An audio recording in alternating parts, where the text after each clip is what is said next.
episode 32 of my Warhammer Conquest review series. This week, unsurprisingly, I'll be reviewing issue 32. Really excited about this issue. It's one of the first issues with a model that I don't already have a copy of.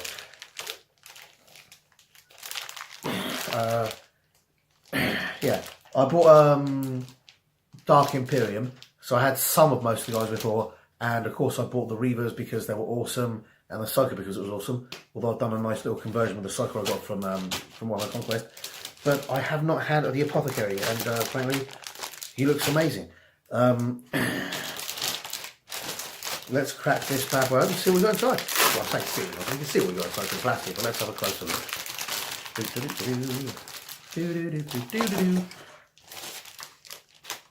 Okay. A base. Always important. And some cool stuff. A thing to go on the base. A dead Primaris Marine. Well, I say dead. Maybe the Apothecary is going to save him, but frankly, he looks squished. Why the fuck does the Apothecary's foot go on the Primaris Marine? That does not send the right message.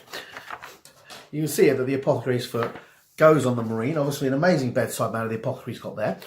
One can only assume he's already collected the gene seed from that Marine, but we shall have to see.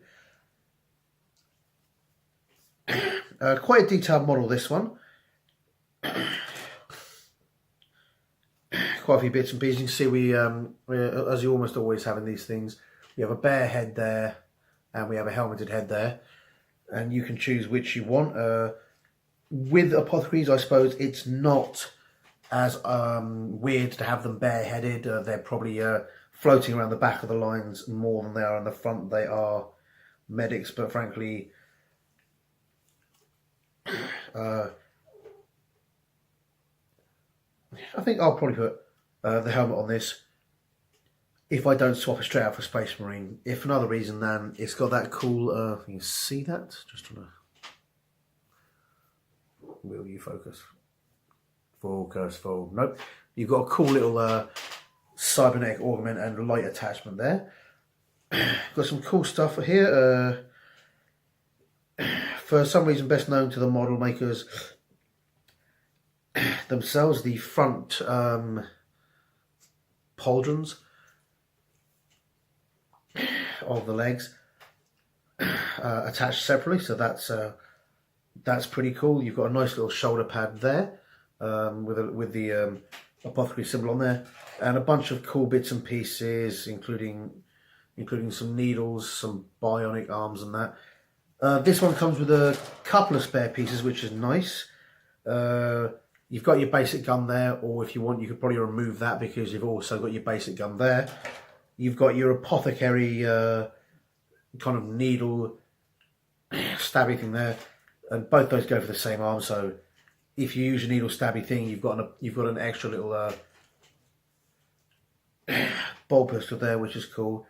As I said earlier, you've got a couple of spare heads. You have multiple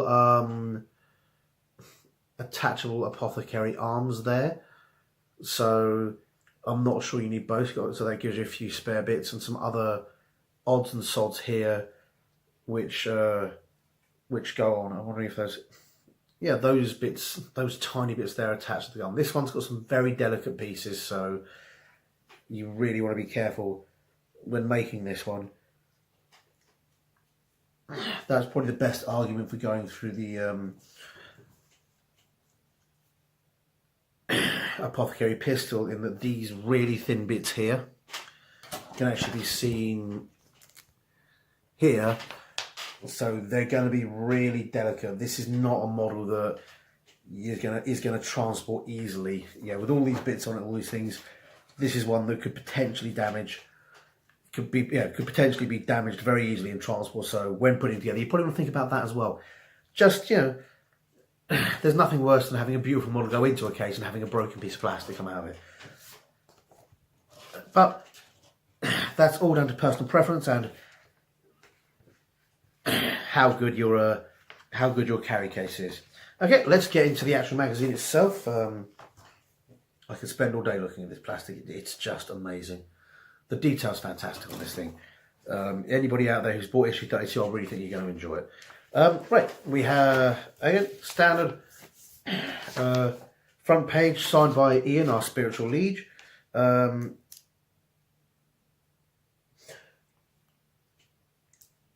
Here we have a picture of an apothecary,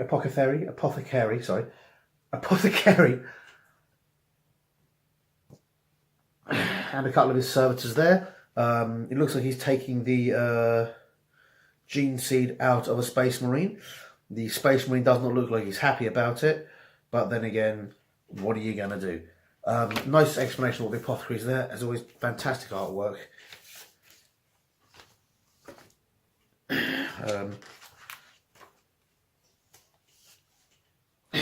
Always puts a question of, you know, if the marine's in that bad a condition, and they use the gene seed, does he still have a chance of getting put into a dreadnought? I wouldn't have thought so, but just food for thought there. Got some more lovely artwork there. Some explanation of things like the progenoid glands, or the progenoid glands, if we pronounce it, and what apothecaries are. You've got the double helix there, which is similar to the winged double serpent of Apollo, which is what you see on ambulances and a lot of things. It's basically a symbol of the Greek god Apollo, who was the patron saint of healers, and Hippocrates and people like that. From where we get the Hippocratic Oath, which it is worth noting. Oh, I've just not found there. Which is worth noting that in the Hippocratic Oath, the words "first do no harm" nowhere appear. It's mostly about not teaching stuff to other people without the permission of the guy who taught you, and not going into competition against the guy that taught you in business. Nothing to do with not hurting people. Random fact there. There are a lot of newer oaths that they've added that into, but the actual Hippocratic Oath, as in the oath spoken by Hippocrates, and most of the oaths that follow that don't have "do no harm." There's this whole thing on doctors, but it's just made up. Tee hee. Where else you got? Yep. Put it up. This is supposed to separate that way. Got some nice stuff there explaining the extra bits that stick onto apothecaries, or the little extra arms like that. I always think it makes them look a lot more like sorry, twitching. Makes them look a lot more like mechanics than doctors, but I suppose with the huge size of Space Marines, it is a bit like that. And we've got a breakdown of the apothecary's war gear, the Absolve or bolt pistol, which is a cool name. You've got canopic jars. For those who are not familiar, canopic jars are an Egyptian thing that ancient Egyptians used to put body parts in, because they used to believe they could be resurrected physically. And if they didn't have all the parts, the gods wouldn't be able to put them back together. Something which carried over to British Victorian beliefs as well. In this case, I'd imagine they're going to be storing, progenoid glands and other things. You've got the Narthecium, which is the medical devices that the apothecaries have on their arms and various other places. You've got a light and magnifying glass. That's actually pretty fucking cool. Not sure you'd have loads of little magnifying glasses when you've got cybernetic eyes and do the same. The reductor pistol, which is that. All carry reductor pistol. This device is designed to remove the progenoid gland from the body of fallen Space Marine battle brothers. It can also be used in combat if necessary, so interesting to see how that works. And then the servo arms, which you've just looked at. Here you've got another nice picture. This is the Death Guard Apothecary, Death Watch Apothecary, sorry. Worth noting, you're not getting the Death Watch Apothecary here, you're getting the standard Apothecary, which is worth about $22.50. It's worth $22.50, I looked it up. You're getting it for £8, so that is that's a saving of £14.50, which is quite good. The Death Watch Apothecary is worth £30.50. That's like £8 for a shoulder pad. Not sure how that works out, but that is the price that GW charged for it. But yeah, this is the standard one. The standard Primaris Apothecary, you're saving £14.50, which is it's over 50%. You're saving more than half. You're getting this for less than half price, which that's fantastic. if you've not collected any of the other copies of Warhammer Conquest, this is one of the ones that's certainly worth nipping out and buying if you want one, because you're not going to get it that good anywhere else. So that's cool. Got a nice little sort of story called In the Depths of the Hive. Being as it's got hives and it's got a Death Watch guy, I would be very surprised if Gene Stealers didn't turn up somewhere in that story. Some nice pictures there, some nice extra bits and pieces, and some cool stuff from Death Watch. So that's pretty fucking cool.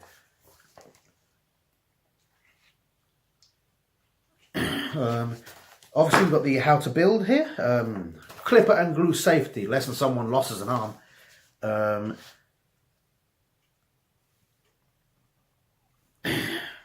As I said, you're really going to want to use clippers to take this one off the sprue, because it's very, very delicate, and you're probably going to use a knife to trim the bits off.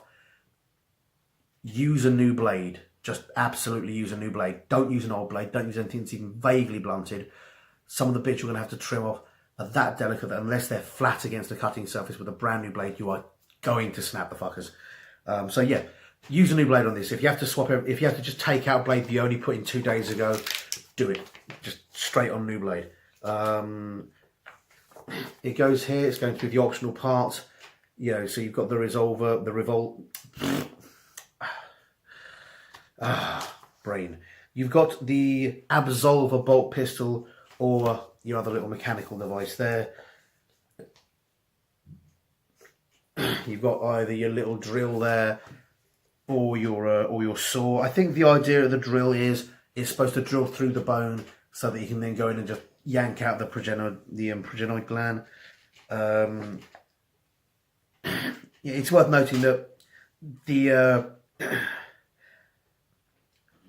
the role of the apothecary is kind of 50-50. Half of his role is to get Marines back on their feet, but the other half is to kill them and make sure that the necessary parts to make another Marine are removed. And he's got to make a lot of snap judgments there as to whether or not that Marine can A, survive, or B, be brought back. I would imagine, based on purely tactical decisions, tactical requirements, they kill a lot of healthy Marines because there's no way of retrieving them from a battlefield. I'd imagine this guy goes, right, yeah, if Marines lose, I'd imagine this guy goes around going, you're dead, you're dead, you're dead, you're dead, to guys that could possibly be saved, or could quite easily be saved because of tactical ideology.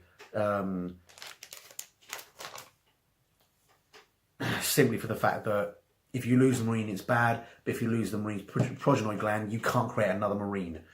Without the gene seeds, you know, it is much more difficult. I understand that there are methods via which you can create more gene seeds. I'm pretty sure that over the lifetime of a Marine, if he lives his entire life, I think they must make more than one gland. That either they're capable of genetically just growing them from scratch in some sort of vat, or a Marine makes more than one over his lifetime, and one gets removed and then he grows another one and then that gets removed, or something like that. Otherwise, you'd have no Marines left. They'd have just died from attrition. No one dies quite as often as Marines. It's part of their job. We've got the painting guide here. It's telling you what paints you use, all of which you should have here. You're starting off not with a white, but rather with Celestra Grey.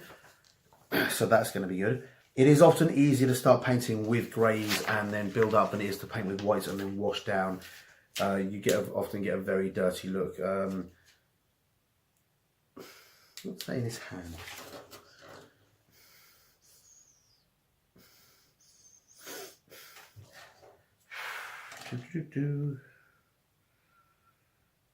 Yep. There's a tiny little detail in his hand there that looks like a lump of bulbous flesh or some kind of weird organ, which must be the gene seed. You can see it in much more detail there, so that's just really cool. There are I can't stress enough, there are some amazing details on this, guys. Yeah, even if you're not collecting Conquest, this is totally an issue that's worth going out and getting for the savings on this guy, and to get a hold of, frankly, an awesome model. It's giving you it's advising you to paint in white, and then it's telling you what you can go over and paint him on. remember, white can be very messy. So remember, if you're painting, this is grey, but it's a very low grey. So if you're painting with grey, use clean water to water down your paints so that you can get a couple of thin coats.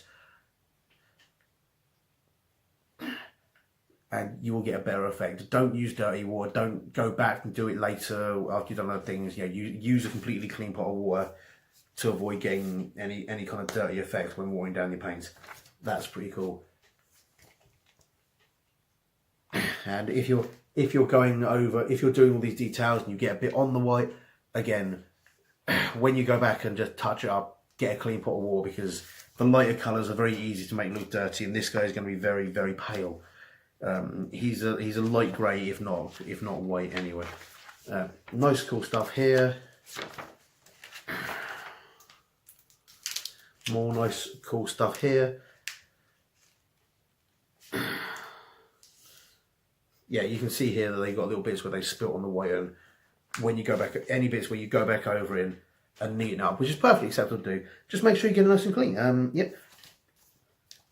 All the bits there, all the bits there.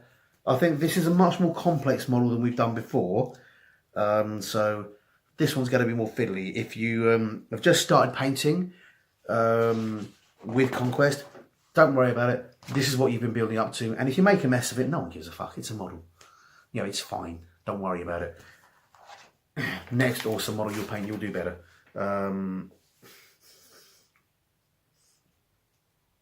I think, to be honest, this one looks good, but it does look the least good of the models so far. I think once they start going on more bits, you'll yeah, in there. But yeah, now they got, yeah, you can see they're going over more bits. You're going to add more layers to it. That's good. So I thought they finished for a second there. Yeah, you're using all the washes in this one. Be careful, because washes, where on a lot of other colours they're more forgiving, on the whites they're less forgiving. But yeah, what I've been saying there, just is saying exactly the same there. I'm just saying, yeah, just go back over it with some thin layers, make sure it's nice and clean, and you know, just paint back over it with a celestial grain. That's really, really easy and cool. Fantastic model, really is. You're going to love this model, guys. I really think you are. New mission briefing, which is going through all the rules. I love that. Here's the model they've got you to paint. And then just to make you feel great, here's their model, looking amazing. If you've just started painting with this, if you're a young guy or an older guy that's coming to the hobby slightly later, don't worry, it takes decades to get that good. But it only takes a few years to get, good. You can get, after a year, maybe two of painting, you'll start noticing improvements in your models. You know, when you first start, it'll be rapid, but then you'll learn a few bits and pieces. You know, then it'll slow down. Then you'll learn a few bits and pieces. Each one kind of takes you from like plateauing to a little bit higher, and a little bit higher, and a little bit higher. All the time, you're gradually improving until one day you turn around, you look at a new model, and you compare it to an old one, you realise you can paint. That's literally how it works. It's nothing to get stressed about. It's nothing to get disheartened about. You will improve. You'll always improve. All you have to do is just keep painting things and you'll get better. That's how the human brain works. And at the end of the day, if it turns out you're just not a very good painter, don't worry about it. There's so many other aspects of this hobby that you don't have to paint. And even if you aren't a good painter, no one's going to diss you, because the only thing you need to do is put enough colour on it that people know roughly what it is. It's all about suspension of disbelief. It's all about you enjoying yourself more than anything else. But yeah, got some fantastic, again, some beautiful artwork, some beautiful painting. You can see that the gene seed is just there in the palm of his hand, looking fantastic. Yeah, got a mission briefing here called Honor the Fallen. Why we have to bring Dark Angels into this, I don't know. But the basic mission is recovering gene seeds. It gives you the armies, the deployment, the victory conditions as always. You've got the Primaris Apothecary, and again, this is going to be most likely, just check the back. This is a one-sided page, so that you can take this page and stick it into your books or your folders, whatever you're keeping in, and you can use it as basically like a mini codex So you can have this on one side because the other side's blank. You can slot another data sheet on the back side of it so that each side has a page. That's pretty cool. It also runs through the basic rules and disciplines of the apothecary. You've got Unleash No No Fear, which is standard. Codex discipline. All models in this unit can shoot in a turn in which they fall back, but if they do so, they must subtract 1 from their hit rolls. So that's fairly cool. Keeping in line with apothecaries, they're not meant to sacrifice themselves. Apothecaries, whilst they do have the They Shall Know No Fear, and they are fearless like other Marines, they're not meant to stay in the fight.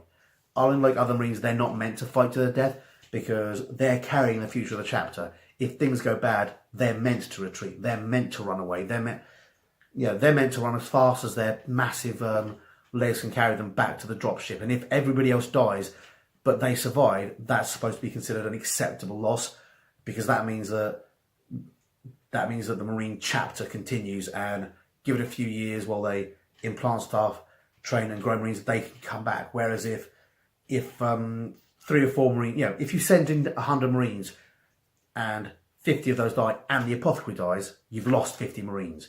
If you send in 100 Marines, 80 of those die and the apothecary lives, that means you'll have 80, you'll be able to create 80 new Marines back on your homeworld and come back. That's kind of how important apothecaries are. So having the ability to shoot whilst running away is actually important.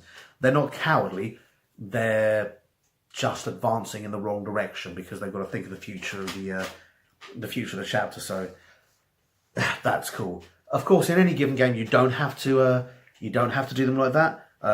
You can just let them die because you're not playing a long-term game. Although I have seen games whereby if you lose the apothecary or if you lose your what the hell are orc doctors called? If you lose your medics and your healers, you lose percentages of amount of guys you can bring back for the next thing in the campaign. If your apothecary, I believe one of them was, you can bring back all your guys minus a certain percentage if you don't protect your apothecary. With some of the missions I've seen, you had to get your apothecary out of the mission, and if you didn't, for the next game, you were down 20% of guys because the apothecary couldn't heal them up. The same with orc doctors and the various other healers you get. So if you're playing,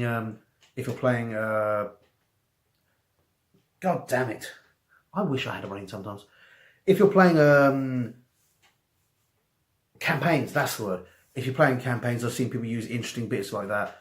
I've seen people sort of use attrition things where every time someone dies, you get back 10% less of your guys, and the idea is, you get back, all the people that died minus 10%, the idea being that you have to try and sustain it. And I've seen them use special rules for apothecary, saying if you lose your apothecary, you get to lose more percentage of your guys, or you get less percentage of them back, and so on and so forth. So there are cool things like that you can put in to make the apothecary matter, or to encourage people to play apothecaries in a way that's more in line with the fluff and the story, but rather than playing them just purely based on the rules of this mission, which is all cool. There's loads of things you can do, and frankly, it adds a nice touch to your game. All the stuff, trying to convince you to buy stuff. I said it before, go and look at these things. They're really good. There's loads of cool stuff in there, and frankly, a lot of it helps keep you inspired. A lot of it helps keep you going, yeah, this is a cool game, rather than sort of getting bored with it. It's a hard game to get bored with, but what can happen is if you're not getting to play, or if perhaps the games you're playing are against people that aren't quite as fun to play against, sometimes just because they're better than you, this stuff can help keep you enjoying it, help keep you inspired, just to carry you through the slower patches of gaming. Because there's patches of gaming where you're great, and there's patches of gaming where, for various reasons, you're not enjoying yourself quite as much. Usually days tend to come down to patches like I've had where I just haven't been able to get to a game because I've been busy for a long time. But the last thing I kind of want is to stop gaming, because then I've got to try and convince myself to get back into it, so on and so forth. And you think, well, is it worth keeping me the army, sell the army? And then, 5 years down the line, like, I wish I was playing again, or 2 years down the line, or a year down the line, or 6 months down the line, something changes, and you want to get back into the game. But, you've kind of dropped out of it a bit much, and it takes that extra effort to get in. Whereas if you can keep yourself motivated and keep yourself enjoying it, you can go in and out of the game all the time. It's like right now, I play Blood Bowl a lot. Currently just painting up a dwarf team, which it's another GW game, and I haven't been playing 40k very much, so I haven't had the chance. But because I've kept my Blood Bowl guys on the back burner, I've kept looking at the stuff, kept encouraging myself. Now that I'm available to play Blood Bowl and there are people available to play me, I'm getting straight back into it. I'm having a shit ton of fun, which is the important thing. Gamer burner is totally a thing. Rotate your games, have fun, read stuff, enjoy it. It's all about having fun. It's at the end of the day, you're paying a shit ton of money, and you're not paying it for little bits of plastic or this. This intrinsically has got to be worth at least 50p. The reason you're paying £8 with a magazine or £20 or £22.50 online isn't for the piece of plastic, it's for the enjoyment you get out of it. So check those things out, because there's loads of things that can enhance your enjoyment, help you enjoy it, or at the very least, if you're having a rough patch with your gaming, they can help keep you inspired to burn through that rough patch and get to the gold on the other side. Now, the week before, we've got these pipe work coming next week. What's coming next week? Just a noteworthy thing. Initially when I saw them in the background, I thought they were the Promethean. Oh, sorry, knocked that. I thought they were the Promethean pipes, but they're not. The Promethean pipes don't come with these rib sections here, or these little handle sections there. They're kind of like plasma pipes or something, which is interesting because I don't know the rules for plasma pipes. I'm aware of the rules for Promethean pipes, which is flamers used to get a bump and various other bits used to be cool. It'll be interesting to see if there's any specific rules with this scenery, but it is promising. You're going to get, where are we? Issue 33, Space Marine Chapter Masters, Painting Terrain and Barricades in your games. So it's going to give you rules for barricades in your games. It's going to give you some interesting stuff next week about how to include them as cover. Now, issue 34, woo! We've got some new Death Guard villains, some awesome guys. Guy with a massive bell there. We've got Malignant Plague Casters and Noxious Blight Bringers, which is fairly cool.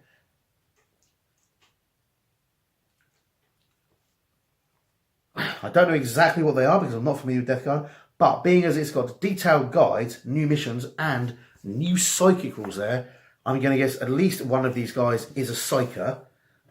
You've got guys with the hoods which look a bit like the cows, so you've got that. It's also going to give you, it's also promising you the Deny the Witch rule in there as well. So